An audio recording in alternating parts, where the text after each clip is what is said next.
Really keen for everybody to think about looking out for each other. We have a generic campaign called Let's Look Out for Each Other, and this is part of it. And during this campaign, we want people to think about other people. So where we are right now, we've got a shared space where we've got cyclists, we've got car drivers in the area, we've got pedestrians, and we really need everybody to be thinking carefully about each other here, because we get quite a lot of injuries along this track where I think people have just drifted into their thoughts, particularly where they're looking at the lovely scenery, maybe they're having a chat, maybe they're just cycling along thinking about stuff they've done at work, or maybe they just got their dog and their children into the car and they're reversing out. And it's one of these things, there's just so many people sharing this space that we really do have to think about each other and what each other's needs are. And we find quite often, for instance, we're going to get cyclists coming along an area like this where they'll come round a corner where they can't really see that clearly round, and quite often pedestrians will have drifted off into the cycle lane. We know they shouldn't have done, but they do. So when they're coming round a bend like this, they really need to be easing up on the speed, making sure that it is safe before they kick on again.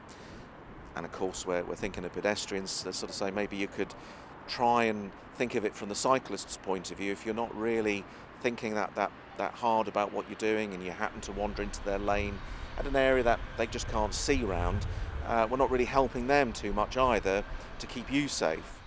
I think from car drivers' point of view, they get very frustrated when they can't see them. There's no lights on, they don't wear any colourful clothes, any high-vis kit. We really need cyclists to think about that. We need them to help car drivers, to see them, to keep them safe. We also get car drivers do complain about cyclists riding through red lights when they're coming through lights and taking them by surprise, not expecting them, and often saying, look, I nearly took one out today. And the law is the same for cyclists as it is for car drivers. If there's a red light, you do have to stop, you do have to wait your turn. From pedestrians' point of view, I think we get a lot of the frustration for pedestrians they're walking along the pavement quite happily, and then out of nowhere comes a cyclist and actually bombing down the pavement. And when they're challenged about it, the cyclists can be quite rude, quite aggressive. And the reality is they shouldn't be on there. They're not like a 5-year-old child coming along with their bike with the stabilizers. Some of these guys and girls are coming along at some speed, and they could really hurt some of the older members of the public. If they don't feel confident enough to cycle on the road, then the reality is they shouldn't probably be anywhere near the road with their bikes. I guess the other little chestnut are cyclists riding up no entries. And I can understand perhaps sometimes it is confusing for them, because of course some no entries you can ride up quite legally and others you can't. But looking at it from the car driver's point of view, if you're riding up a no entry where they're not expecting you to be riding up, you're not really being fair on car drivers. One of the biggest things from a cyclist's point of view is where they are being overtaken by traffic. A lot of people are choosing to overtake near bends that they can't see around, or there's traffic coming toward them and they're not really leaving enough time.